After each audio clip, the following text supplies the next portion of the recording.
Did you know that line from Alan the Alien where he says, I just fought you and I think you're quite vincible, was actually a Seth Rogen ad-lib? Nice. Yeah.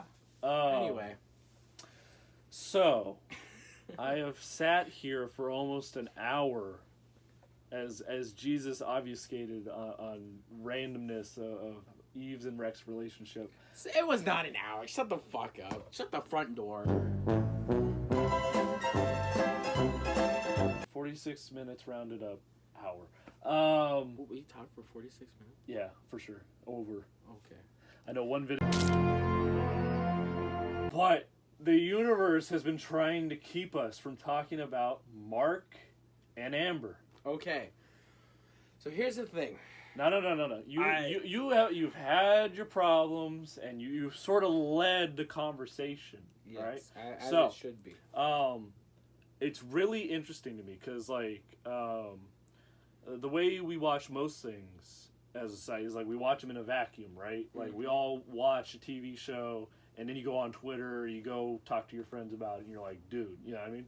Mm-hmm. So the thing is when I watch Invincible, when I watch the show, I'm like, damn, this story is so grounded, so real. I fucking love it. You know what I mean? Mm-hmm. And when I get to the end, and she forgives him and takes him back so quickly, you know, runs back to him after the earth-shattering climax, right?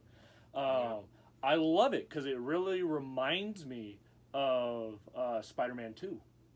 After the whole like world-ending, power of the sun in the palm of my hand. After that whole situation, she goes right back to Peter at the end of the movie, and you're left there like, well, fuck, that's not a good idea. True. And I know going into Spider-Man 3 that shit's gonna be addressed. You know what I mean? So here's the thing. I fucking hate Trump. I fucking hate Donald J. Trump. But the point of this criticism that I have, it irks me because I think that Amber and Mark's relationship is really well... Should I keep going? Yeah. Okay. Is really well done. You're talking. I don't need to be right? on camera. Every element of the way that it's built up, the way that it is expanded upon, the way that it fails, all of those elements are really good. They're well developed. They feel real. The characters feel real. And that's kind of what made me really love Amber and what makes me love Mark. It's a big part of it. You said that Mark and Omni-Man are kind of like that's the story, but I think a big part of what makes Mark such a great character is his relationship to Amber, and the way that he kind of fails to understand and really come into his own as a hero. And I believe that everything that happened over the course of that relationship was beautiful. It was mature. It was interesting. The conflicts that they held. And then the reveal of I already figured out you're a hero. It makes sense because the thing is, all those flounders that he had.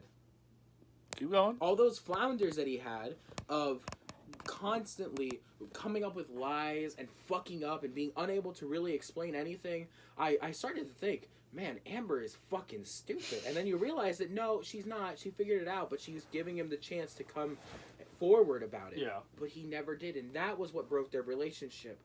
Now, here's the thing. You say that a lot. I noticed it. I noticed it because of the Quentin Reviews joke. And goddamn, you said it so much in the last episode. Here's the thing.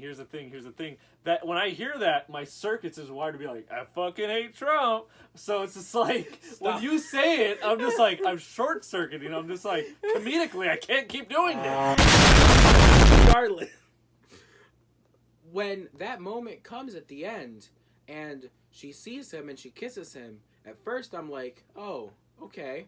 I guess she's relieved to see him, and it's oh, okay, cool. I understand. I would, even if I broken up with someone, if I still cared about them as much as I did, I would probably do something like that. That makes sense.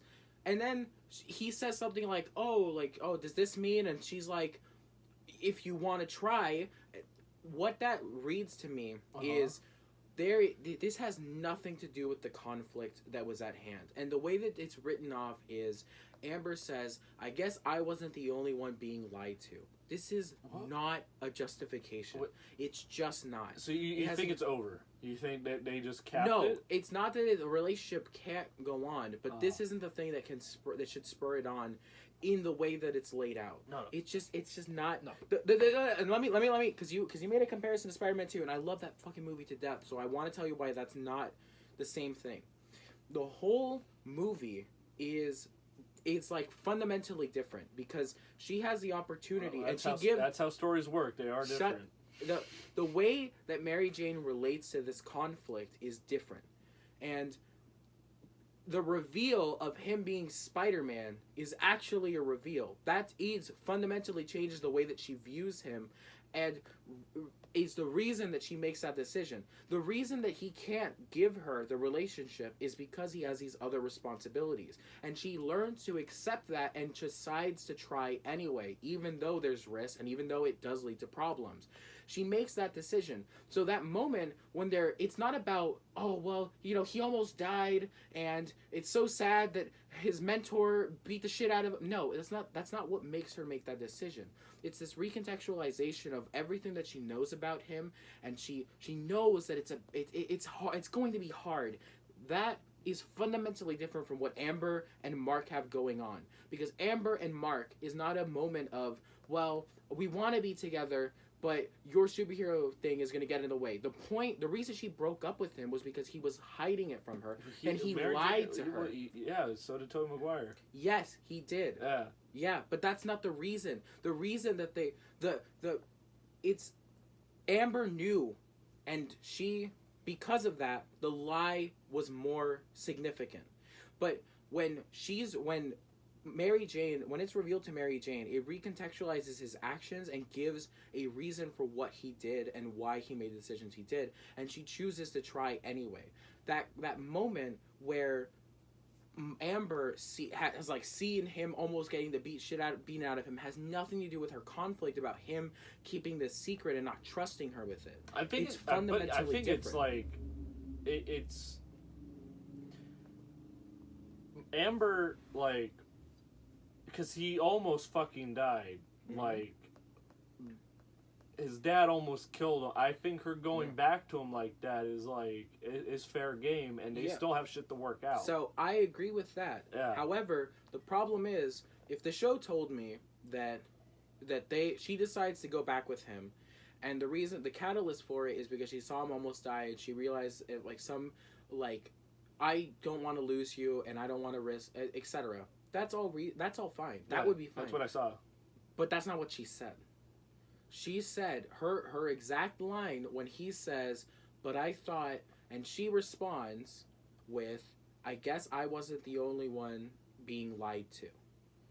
That implies that the reason that she's getting back with him is related to him being lied to by his father.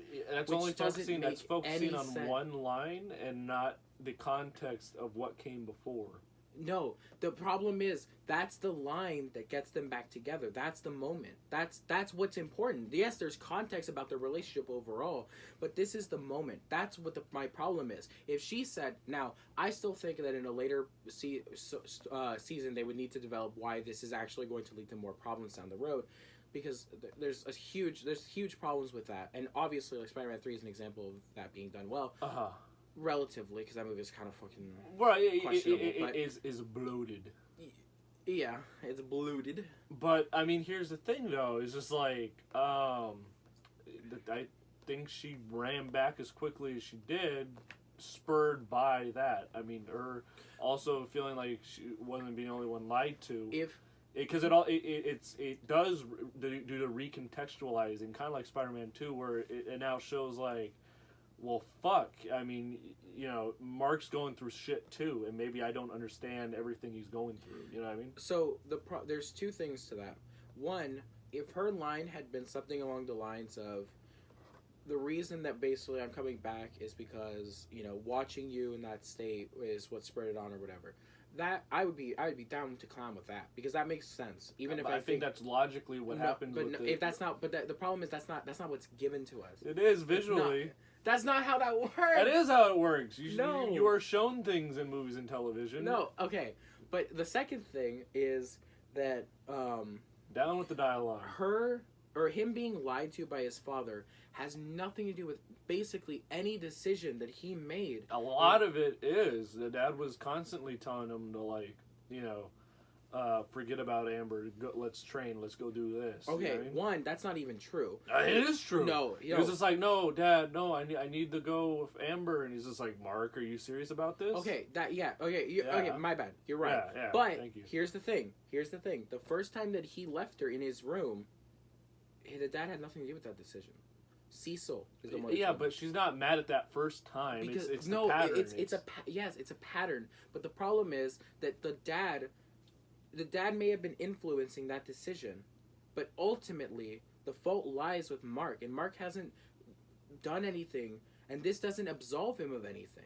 It doesn't. There is no absolution. There's just room for this to be explored further. Like the event of almost dying and being betrayed by her father is enough to bring her back.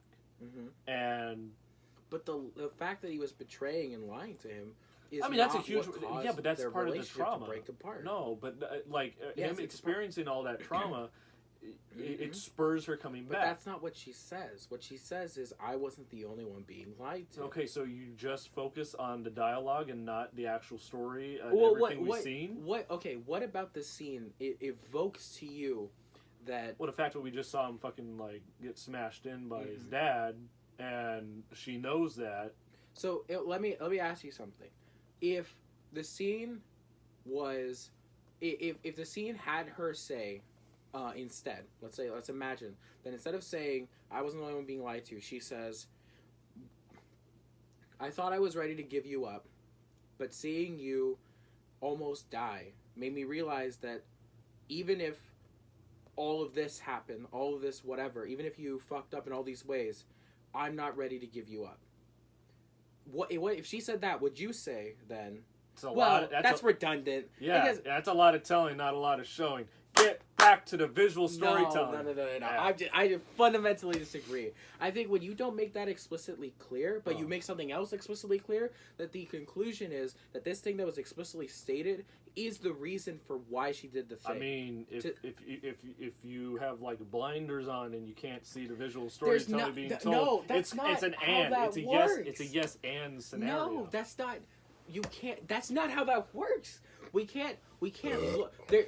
They're animated. They're drawn characters. We can't look at like the body language unless it's yeah, you fucking can. You fucking can. There's a lot of fucking body language in animated shows. Yes, Jesus. of course there is. Have you seen anime?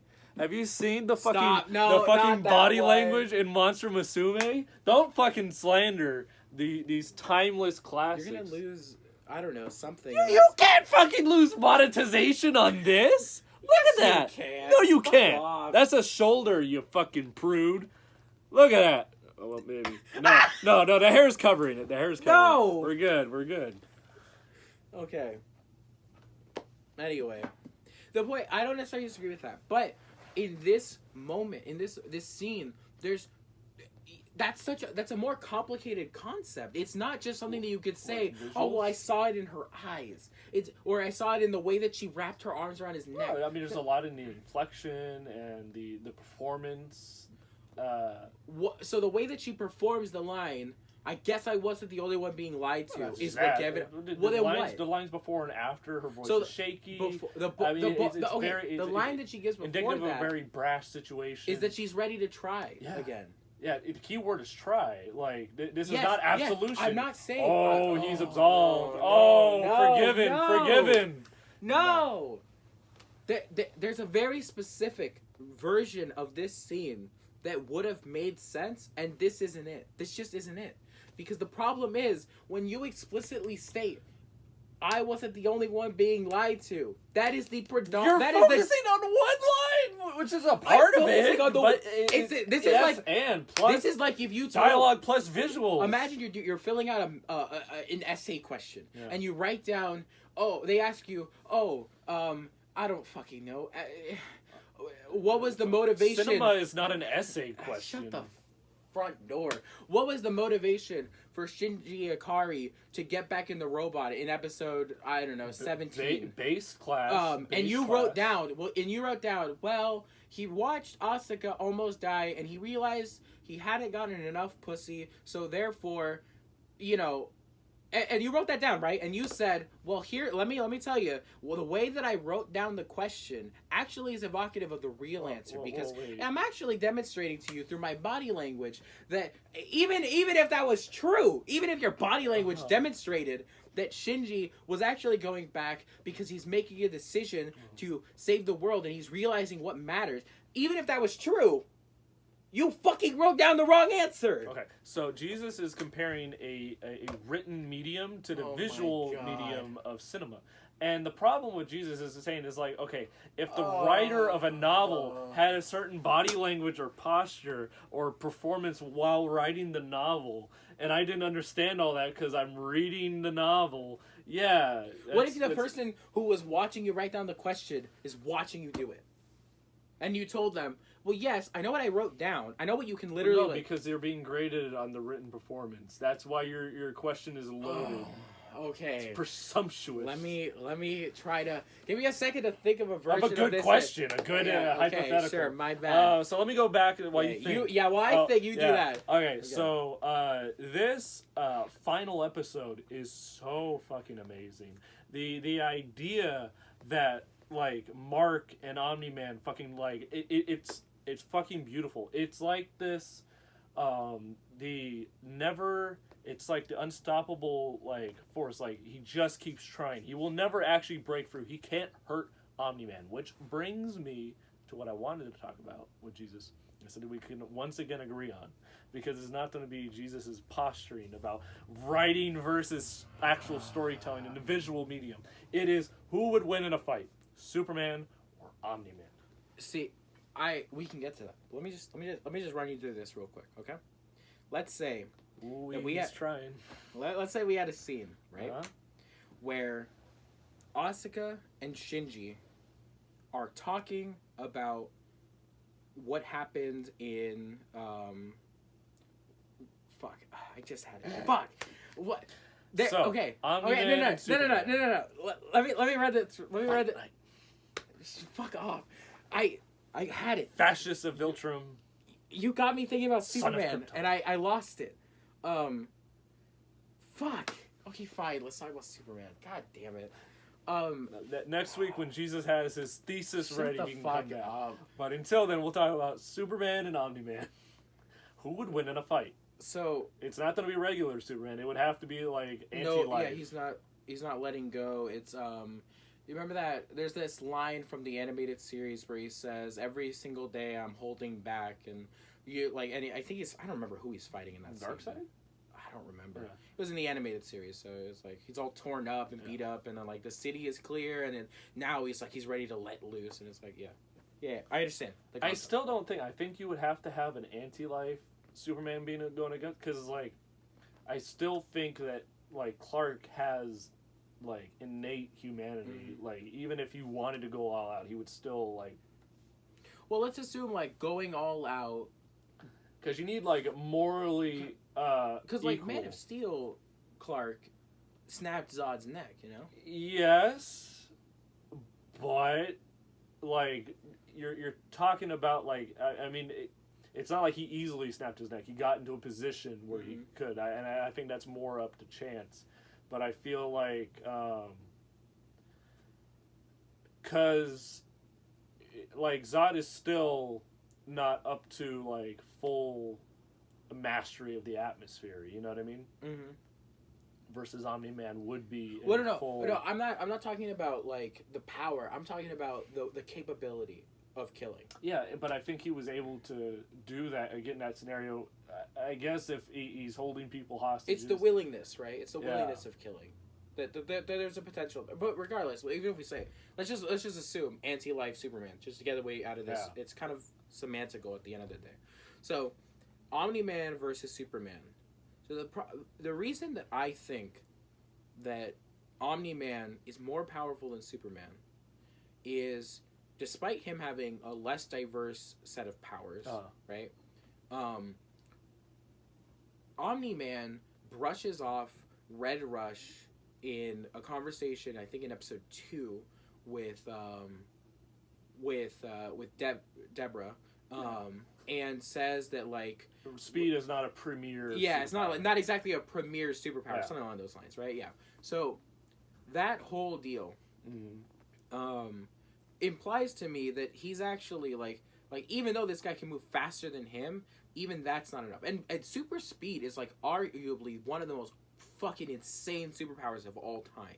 It used the way that like sometimes it's used with the Flash, like that shit could be insane, almost unstoppable. I think Red Rush is a lot more grounded and almost more like maybe Quicksilver, especially in the fact that he has that weakness of like vomiting. Like I don't think Red Rush is like the Flash. Well, he talks about I guess if we say that like that Red Rush is like significantly less powerful than like the Flash, then maybe. But like that was kind of like what I was thinking, because a speedster, I legitimately believe like someone is powerful enough could bring down Superman just because of how powerful like that kind Flash of speed could. Yeah. Flash could. Yeah. But yeah, boy, and I think Flash could give Omni-Man a run for his money. But yeah, I think the more diverse set of powers, I think Omni-Man has, because we don't know like what hurts Omni-Man yet, right? It's just well, that blast from that satellite managed to give him a bloody nose, which is a form of hurt. Yeah, but like, and Immortal managed to not almost pop his eyes, but hurt his eyes. Yeah, fucking. Well, what I'm saying is, there's not like Omni-Man could get kryptonite for Superman. Oh yeah, well, I'm talking like assuming that Superman is not being hit by kryptonite. Well, yeah, he could get that, but I feel like what we saw with Steppenwolf, I would think Superman would win. You really think so? Yeah, because I feel like if you pin down Omni-Man, and if you can do the same situation where you put the eyes, imagine if he had heat vision. He doesn't even need to use his hands. You could pin him down and just go, with the heat vision. But the problem is, the thing is that Superman, it's a matter of like if he's even capable of pinning him down, because Omni-Man, the trade-off I imagine for not having like the super breath and the super hearing and all that is like his strength and his invulnerability is, I imagine, far exceeding that of Superman. I don't think we're necessarily shown that. Right. Yeah. Okay. I think everything relative what we see in that universe. I mean, if that lion dude like can do that to Mark, there are Viltrum weaknesses, and I think Immortal is not as strong as Omni-Man, but he's close enough to where he can do that. And I think that's the key. If he can like push in his eyes, then he can fucking like just heat vision eyes. You know what I mean? And stuff like that can do some serious damage. So you think the versatility of a Superman kid is just outweighs? Yeah. The diverse set of powers, you could like turn the tide, fight dirtier, and that's what I'm saying of like the anti-life Superman. You know what I mean? Whereas like it's the question of like flying into space, grabbing an asteroid, and throwing it back down. You know what I mean? Because, like, yeah, if he's trying to kill people and Superman, is able to snap his neck, he could do that. But if we're talking anti-life Superman, he could go into space and fucking destroy the planet just to get Omni-Man. You know what I mean? Yeah. Yeah, I guess... And that's just talking to Henry Cavill. We're not even getting into the comic book Superman. Yeah. I guess it is a little hard because I know there are versions of Superman that have, like, canonically held up the universe, which has a weight of infinity. Superboy punched a hole in the timeline. Yeah, like, there's some crazy shit. So at the end of the day, I think you may be right. The Superman just wins, not even just on versatility of his kit, but just versatility of the types of things that he's accomplished. Like Omni-Man is insanely powerful, but like, and yeah, he survived the complete, like, wiping out of, like, half of his population of his planet, but Superman lifted like the fucking universe. Yeah, but that's an entire population, though. I mean, there could have been like a lot of betas, or you know what I mean? Maybe. But I think that's a good place to stop. I gotta fucking pee. All right. Peace.